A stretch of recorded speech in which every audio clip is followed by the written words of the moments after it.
Viewers, आज हम आपको ड्रामा सीरियल अर्तुगरुल गाजी के सीज़न 2 की अगली किस्त के बारे में बताएंगे। दिल्ली दमीर हलीमा सुल्तान को लेकर कुनिया की जानिब रवाना होते हैं तो वो रात का क़याम कारवान सराय में करते हैं। तनगूद भी उनके पीछे कारवान सराय आ जाता है। तनगूद दिल्ली दमीर और हलीमा सुल्तान को देख लेता है और उसके बाद कारवान सराय के मालिक को धमकाता है, अगर तुम जिंदा रहना चाहते हो तो कुछ भी बोलने की हिम्मत मत करना। और उसके बाद तनगूद शरबत में बेहोशी की दवाई मिला देता है और कारवान सराय के मालिक को कहता है कि ये जाके इन दोनों को पिला दो, और अगर तुमने ऐसा ना किया तो याद रखना कि तुम्हारी बेटी और तुम्हारी बीवी हमारे कब्जे में हैं। और उधर हलीमा सुल्तान दिल्ली दमीर से कहती हैं कि सारिम ने बहुत ही मुश्किलों के साथ ये सब कुछ मंगोलों से इकट्ठा किया है और अब ये हमारे पास है। वो मजीद कहती है कि इसी की वजह से सुल्तान अलाउद्दीन को दुश्मनों के आने जाने का पता लगेगा। मेरे आबाओ अजदाद की सल्जूक सल्तनत के लिए सारिम ने बहुत कुछ बर्दाश्त किया है और अगर कुछ हो गया तो मैं शर्म से जिंदा नहीं रह सकती। दिल्ली दमीर हलीमा सुल्तान से पूछते हैं कि क्या आपके पास कोई तजवीज़ है, जिस पर हलीमा सुल्तान कहती हैं कि मुझे कोई कागज़ और सिपाही चाहिए फ़ौरन। और दूसरी तरफ नोयान और बाछू के तैयार करदा मंगोल सिपाही रात के वक्त दरगाह और काई कबीले के बाहर घात लगाकर बैठते हैं ताकि कबीले पर हमला कर सकें। हलीमा सुल्तान कारवान सराय के एक अलहदा कमरे में बैठकर सारिम की भेजी हुई सारी दस्तावेज़ात की नकल बना लेती है और वो दिल्ली दमीर से कहती है कि आप फिक्र न करें, मैं इसको ऐसी जगह छुपाऊंगी कि शैतान भी नहीं ढूंढ पाएगा। उसी वक्त सराय का मालिक उस कमरे में दाखिल होता है और उनके आगे वो शरबत पेश करता है जो तनगूद ने उसे दिया था। हलीमा सुल्तान और दिल्ली दमीर दोनों वो शरबत पी लेते हैं। कबीले में गुंदोगदू सिलजान से कहता है कि मैं कोंचागुल खातून से दूसरी शादी करना चाहता हूँ, अगर तुम इस बात पर राजी हो तो ठीक है, वरना मैं तुम्हें तलाक दे दूंगा। इसके बाद वो अर्तुगरुल के पास जेल वाले खैमे में चला जाता है। गुंदोगदू अपने भाई अर्तुगरुल से अपनी शादी के बारे में जिक्र करता है तो अर्तुगरुल उसको समझाता है कि आप शादी तो कर लें लेकिन भाभी को तलाक न दें। उसके बाद सरदार खुशनूद अर्तुगरुल के पास आते हैं और उसे कहते हैं कि क्या तुमने मेरे बेटे को मारा है, जिस पर अर्तुगरुल जवाब में कहता है कि मामू आप क्या जानना चाहते हैं। अर्तुगरुल मजीद कहता है कि क्या आप कराबेग के पीछे छुपे राज को जानना चाहते हैं जो सादुद्दीन कोपेक के हुक्म से मेरी जान लेना चाहता है। अर्तुगरुल मजीद कहता है कि कराबेग जो पहले नोयान के साथ खाने में शरीक था और अब आपके खैमे में बतौर मेहमान आया है। वो मजीद कहता है कि मैंने आपको कोजाबश जो कबीले में फितना फैला रहा था इसका सर दिया और इसकी कीमत मेरी अम्मी ने झुकाई। अब आप क्या चाहते हैं कि मैं सबके सामने माफ़ी की भीख मांगूं? इतने में मंगोल सिपाही कबीले पर हमला कर देते हैं। मंगोल औरतों और बच्चों का भी लिहाज नहीं करते, अलबत्ता खैमे की औरतें पूरी जवामर्दी के साथ उन सिपाहियों का मुकाबला करती हैं। एक सिपाही अर्तुगरुल के पास आता है और उसे कहता है कि मंगोलों ने हमला कर दिया। अर्तुगरुल शेर की तरह दहाड़ता है और उससे कहता है कि दरवाज़ा खोलो, और उसी वक्त एक मंगोल सिपाही अर्तुगरुल के पास खैमे में आ जाता है।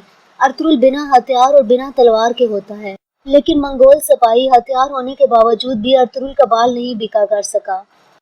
अर्तुगरुल अपने खैमे से बाहर आकर जख्मी हाथ के साथ मंगोलों की जान ले लेता है जब सरदार खुशनूद उसे हैरत से देख रहे होते हैं और आखिर नोयान के भेजे हुए सारे सिपाही कत्ल हो जाते हैं।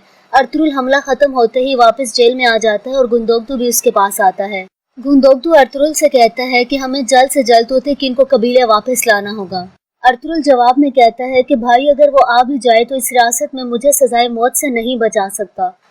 अगर रास्ते में या कबीले में भी इसको कुछ हो गया तो सब खत्म हो जाएगा। जब अर्तुगरुल और गुंदोगदू आपस में बात कर रहे होते हैं तो कोई शख्स खैमे के बाहर उनकी सारी बातें सुन लेता है। यकीनन ये भी कोई गद्दार ही है।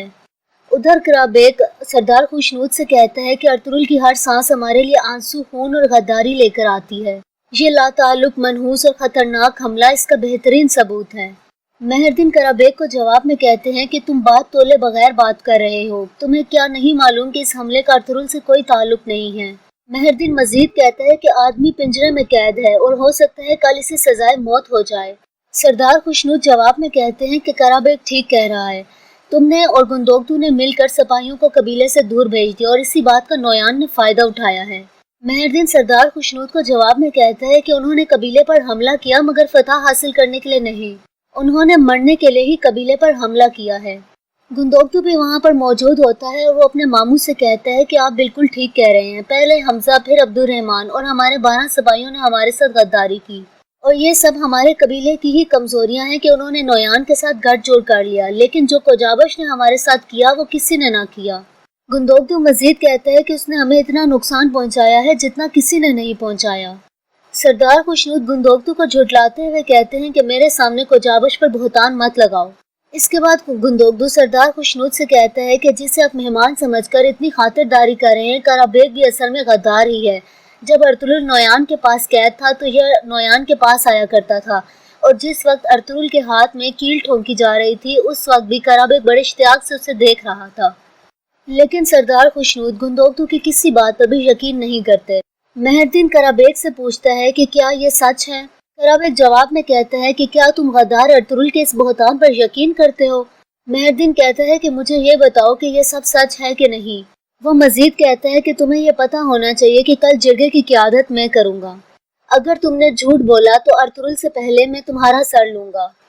कराबेग मेहरदीन से कहता है कि हाँ, ये सच बात है। सरदार खुशनूद भी हैरान हो जाते हैं और उससे पूछते हैं कि क्या तुम नोयान के साथ थे, जिस पर कराबेग कहता है कि मैं नोयान के साथ था, लेकिन सादुद्दीन कोपेक के हुक्म से मुझे वहां अमन के मुज़ाकरात के लिए इल्ची बनाकर भेजा गया था।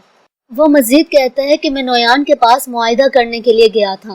कराबेग मेहरदीन से कहता है कि अगर तुम्हें फिर भी शहादत चाहिए तो खुद जाकर सादुद्दीन कोपेक से पूछ लो। सरदार खुशनूद और गुंदोगदू के जाने के बाद मेहरदीन कराबेग का गिरबान पकड़ते हैं और उससे कहते हैं कि मुझे सच सच बताओ कि तुम नोयान के पास क्या कर रहे थे। कराबेग जवाब में कहता है कि मेरे साथ इस तरह मत करो, सब की तरह तुम्हारा मुस्तकबिल भी हमारे हाथ में है।